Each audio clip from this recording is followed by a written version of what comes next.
আমাৰ শিক্ষকসকল মৰমৰ ছাত্ৰ-ছাত্ৰী অলপ কোৱাচোন মানে তোমালোকে গম পাইছানে আজি আমি ইয়াত কিয় আহিছো মাতোজা কিবা গম পাইছো কি কোৱাচোন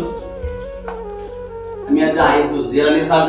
ইয়াৰ পৰা ট্ৰান্সফাৰ হৈ দৰং জিলা বেলেগেটি স্কুলত যাব বুলিছা হয়নে ছাৰে যে তোমালোকে ইমান দিন পঢ়াইছে ভালকে লিখা পঢ়া কৰিছে পঢ়াইছে পঢ়াইছে অংক কৰিব দিছে ইংৰাজী পঢ়াইছে এ বি সি ওয়া পঢ়াইছে হয়নে সারকু সরকারে নিযুক্তি দিছিল চাকরিকু সরকারে দিছিল হয়নে সারের গড় ধরং জেলা আমার গড় মরিগাঁও তে সার গড় ওচৰত স্কুল আছে ধৰং জেলা তাত যাব বুজি পাইছা আমাৰ ইয়াতে সাৰৰ জায়গা বেলেগ এজন সাৰ আহি তোমালোকক হ'ব তোমালোকক এতিয়া কথা হ'ল তোমালোকক সাৰে ইমান ধুনীয়াকৈ মৰম কৰাইছিল পঢ়াইছিল লিখাইছিল তোমালোকে বেয়া লাগি আছে সার জাতি যাব হয়নে তোমালোকে সারক পাবা সার আপুনি যদি থাকক আমাৰ কাৰণে দোয়া কৰিব হয়নে তোমালোকক ভালকৈ কৈ দিম তোমালোকৰ হয় ঠিক আছে মই বিহেকি আব্দুল কাদের জেলানী সাহেব তেখেতক আপুনি চাগে গমেই পাইছে কোন কোন ল'ৰা ছোৱালী তেওঁলোকৰ অন্তৰৰ ভাৱটো হয়তো আমি চবেই বুজিব পাৰিছো হয়তো মুখেৰে ফুটাব পৰা নাই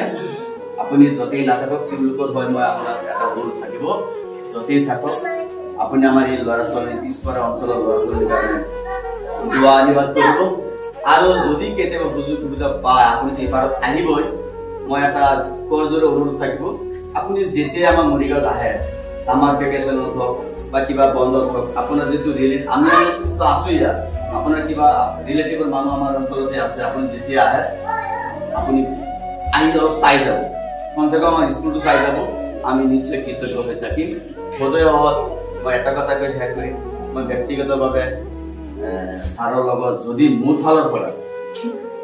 এজ আপুনি এজন শিক্ষক মই এই অঞ্চলৰ এজন যুৱক হিচাপে আপোনাক যিখিনি কৰিব লাগিছিল যদি তেনেকুৱা কৰবাত ত্ৰুটি হৈ যায় কাৰণ মানুহ মাত্ৰে ভুল যদি হৈ আছে মোক অন্তৰৰ পৰা অলপ ক্ষমা কৰি দিব আৰু ময়ো সকলো হৈ একেটাই কথাই আকৌ পুনৰবাৰ দোহাৰিছোঁ আমি এই অঞ্চলৰ মানুহবিলাক ইমান আগবঢ়া নহয় শিক্ষা বহুত পিছপৰা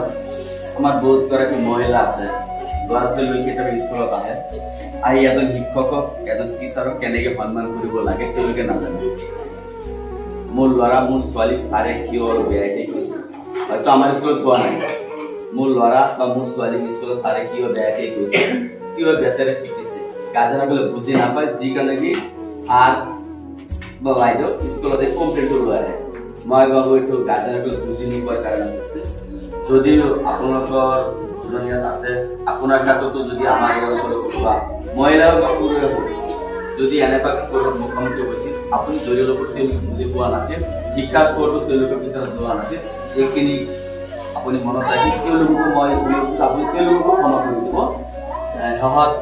মই আৱেগিক মুহূৰ্তত বেছি কথা ক'বলৈ চেষ্টা নকৰিম সকলোৰে সহায় সহযোগ কামনা কৰিছোঁ ইয়াতে মই